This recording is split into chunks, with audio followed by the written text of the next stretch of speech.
नमस्कार दोस्तों अभी अभी इंडिया और कैरिकॉम कंट्री का एक समिट हेल्ड हुआ जो कि सेकंड समिट है दोस्तों, जो कि जॉर्ज टाउन में हुआ है गयाना में। दोस्तों इसे प्राइम मिनिस्टर ऑफ इंडिया और प्राइम मिनिस्टर ऑफ ग्रेनाडा ने मिलकर चेयर किया है। अब दोस्तों पहले ही एक समिट ऑलरेडी हेल्ड हो चुका है न्यूयॉर्क में 2019 में।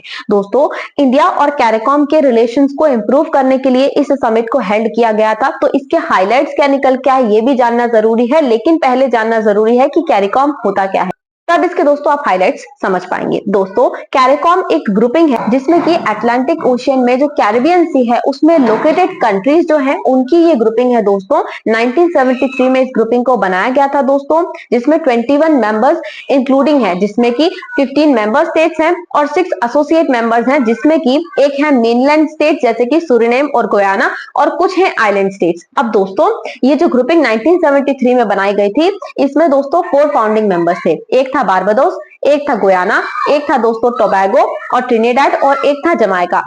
अब दोस्तों ये ग्रुपिंग जिस बेसिस पर मेनली बनाई गई थी, जिस वजह से इसे बनाना पड़ा था दोस्तों, इसमें सबसे पहला पॉइंट था इकोनॉमिकली इंटीग्रेट होना था जो कैरिबियन सी में लोकेटेड कंट्रीज हैं उनको, ताकि वो अपने ट्रेड रिलेशंस को इंप्रूव कर सके। दूसरा था दोस्तों फॉरेन पॉलिसी, क्योंकि दोस्तों कैरिबियन सी में लोकेटेड कंट्रीज हैं उनकी एक ग्रुपिंग होगी तो एक यूनाइटेड वॉइस होगी जिससे मिलकर वो इंटरनेशनल डिप्लोमेसी को प्ले कर सकते हैं। इसके बाद दोस्तों इन कंट्रीज का टारगेट था human and social development, her area में इन्हें ह्यूमन और सोशल डेवलपमेंट पॉवर्टी एलिवेशन को करना था। इसके बाद में दोस्तों सिक्योरिटी इनका एक मेन पॉइंट था, क्योंकि चाहे क्राइम को खत्म करना हो, चाहे दोस्तों डिजास्टर रिस्पॉन्स में सिक्योरिटी चाहिए हो, चाहे फिर कोई भी कंट्री टेरिटरी को एक्सपेंड करने की कोशिश करती है उससे इन्हें अपनी सिक्योरिटी करनी हो, इन सभी एरियाज में सिक्योरिटी भी इनका एक मेन कंसर्न था और इसलिए इस ग्रुपिंग को दोस्तों इन पिलर्स पर बनाया गया था। अब दोस्तों ये जो कैरिकॉम ग्रुपिंग है जो कि कैरिबियन सी में लोकेटेड कंट्रीज की ग्रुपिंग है दोस्तों, इसके इंडिया के साथ में रिलेशन 2003 से शुरू हो गए थे, जिसके बाद में कई सारे मिनिस्ट्रियल टॉक्स होते रहे। 2017 में ह्यूमैनिटेरियन असिस्टेंस भी भारत ने कैरिकॉम कंट्रीज को प्रोवाइड किया जब ह्यूरिकेन आया था दोस्तों। अब इसके बाद में दोस्तों दोनों ही देशों का ये जो समिट हेल्ड हुआ है इसने रिलेशन काफी ज्यादा इंप्रूव किए हैं, जिसके हाईलाइट्स भी कैरिकॉम नाम से आए हैं। सबसे पहले कैरिकॉम का आता है सी। दोस्तों सी का मतलब है कैपेसिटी बिल्डिंग, जिसके तहत दोस्तों 1000 ITEC मतलब India technical and economic cooperation slots दोस्तों इंडिया के द्वारा इन कैरिबियन कंट्रीज में प्रोवाइड किए जाएंगे। इसके अलावा दोस्तों अब आता है कैरिकॉम का सेकंड वर्ड ए का मतलब है एग्रीकल्चर एंड फूड सिक्योरिटी, जिसमें कि इंडिया के जितने भी एक्सपीरियंस हैं एग्रीकल्चर फूड सिक्योरिटी के टेक्नोलॉजी में दोस्तों वो सारे के सारे इंडिया प्रोवाइड करेगा इन कैरिकॉम कंट्रीज को।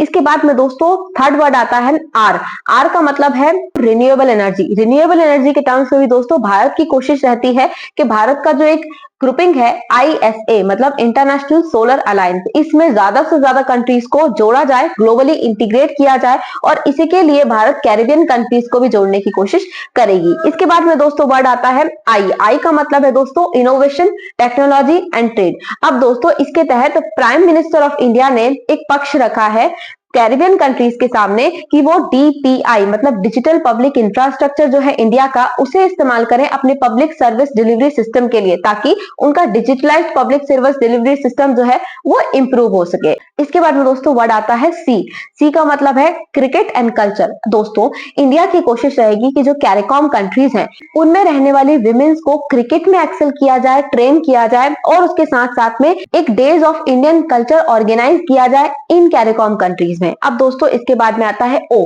का मतलब है ओशियन, जिसमें कि भारत की कोशिश मैरिटाइम डोमेन में इन कंट्रीज के साथ में कोऑपरेट करने की है दोस्तों। लास्ट आता है दोस्तों एम का मतलब है मेडिसिन।